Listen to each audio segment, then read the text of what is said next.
सरकार का केंद्रीय बजट पेश किया गया। कल हमने अर्थशास्त्रियों की नज़र से देखा था कि आखिर ये बजट कैसा है, लेकिन आज इसका समाज पर क्या प्रभाव पड़ेगा, इसके लिए एक समाजशास्त्री की ज़रूरत है। और ऐसे ही एक समाजशास्त्री हमारे साथ डॉक्टर महेश शुक्ला के रूप में मौजूद हैं, जो कि इस समय रीवा के शासकीय ठाकुर रणमत सिंह महाविद्यालय के प्रोफेसर के पद पर हैं।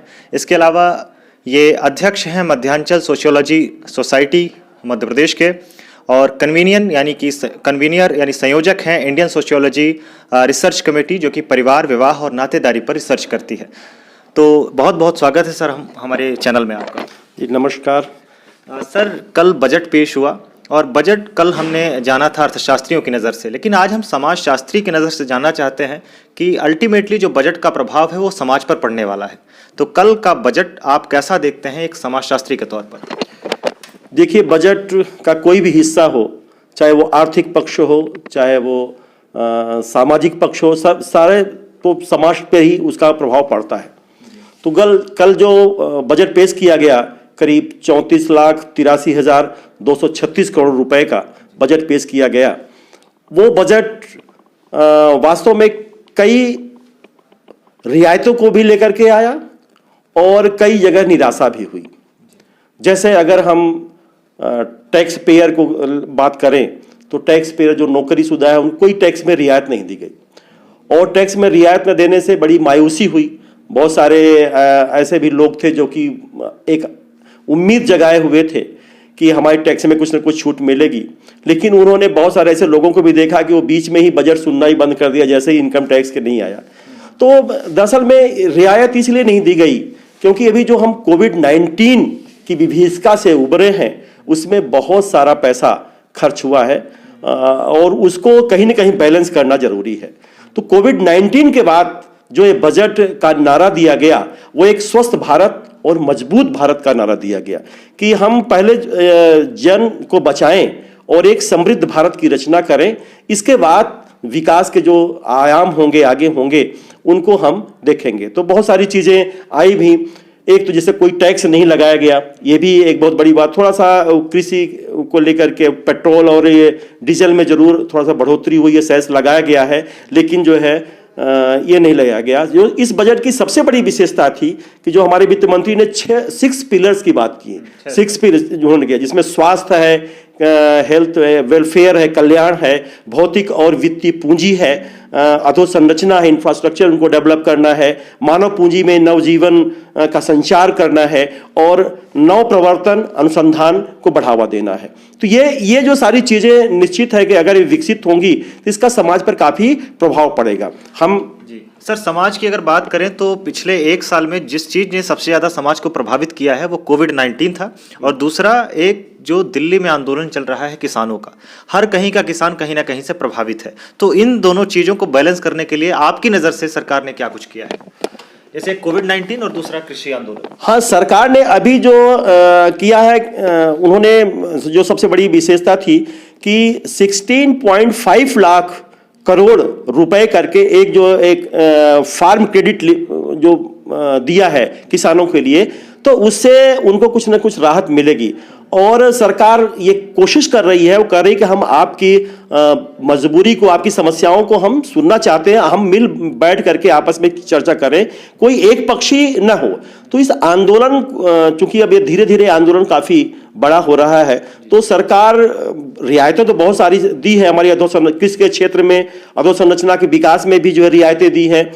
तो कुछ न कुछ तो किसानों को भी सोचना चाहिए कि हम सरकार के साथ मिल बैठ करके बात करें और जो समस्याएं हैं उन समस्याओं को आंदोलन के जरिए नहीं बल्कि आपसी सहमत के तौर पर अगर उसको निदान करें तो बहुत बड़ी बात होगी।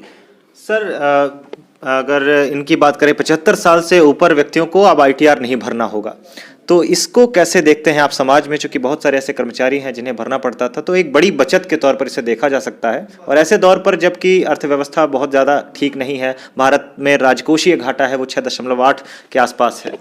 हाँ, ये बहुत ही महत्वपूर्ण बात आपने सवाल उठाया है। और कल ही आज ही सुबह कई हमारे जो बुजुर्ग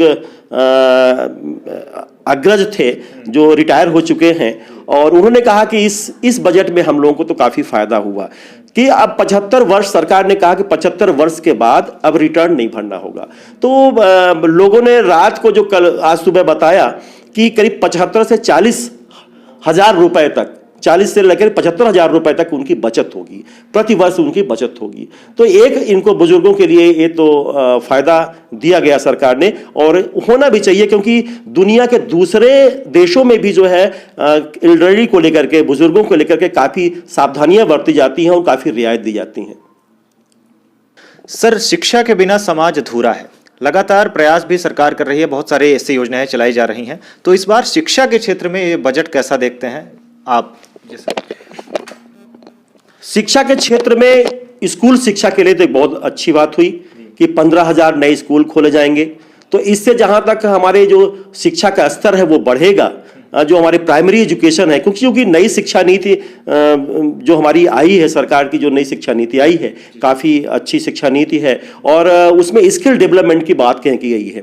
तो स्किल डेवलपमेंट के साथ ही साथ अगर हम स्कूल की संख्या नहीं बढ़ाएंगे तो बच्चे कहाँ ये सब चीज़ें सीखेंगे। तो वो सारे इंफ्रास्ट्रक्चर हमें डेवलप करना है। तो 15,000 जो नए स्कूल खोले जाएंगे वो तारीफ के योग्य है कि उससे जो हमारी शिक्षा की प्रतिशत बढ़ेगी। इसके साथ ही साथ 100 सैनिक स्कूल भी खोलने की जो है पहल की गई है, तो वो भी एक बहुत बड़ी बात है।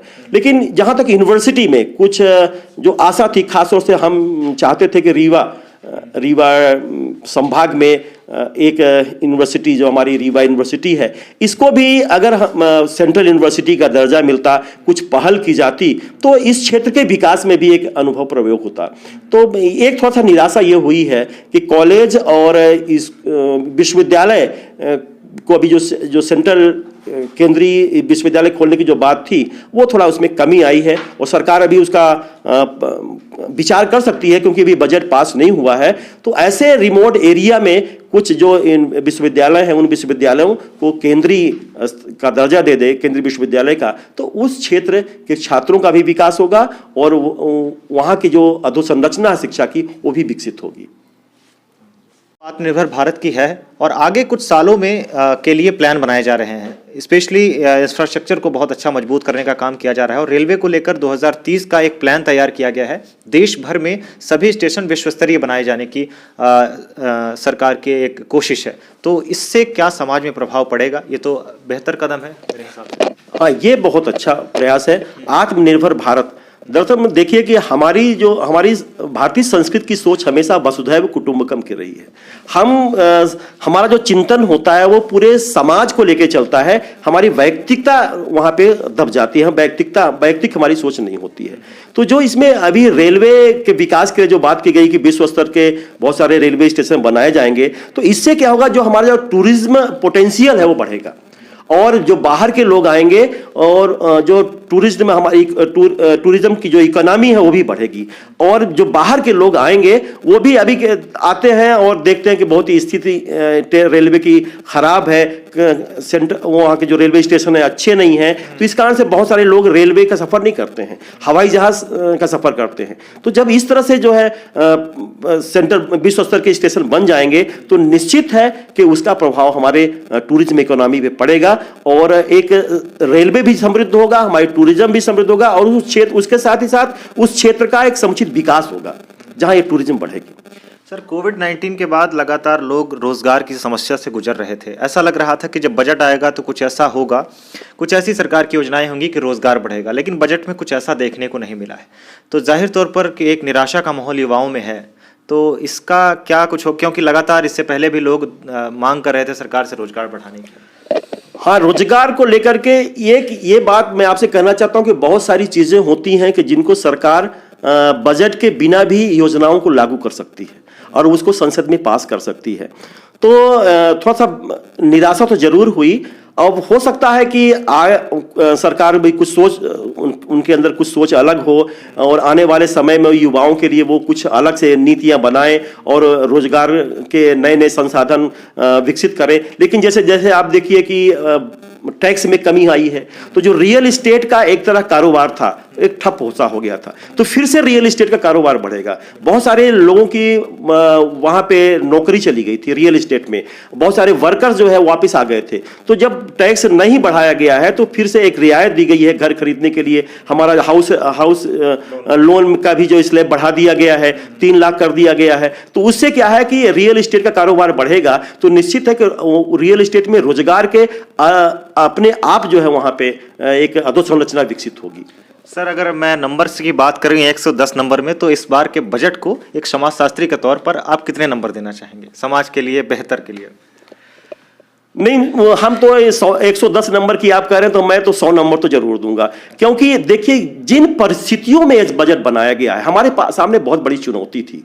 और जब 20 मई को हमारे प्रधानमंत्री जी ने 20 लाख करोड़ का 12 मई को 20 लाख करोड़ का पैकेज दिया था, और वो उस पैकेज में भी बहुत सारी सुविधाओं का विस्तारित किया गया था।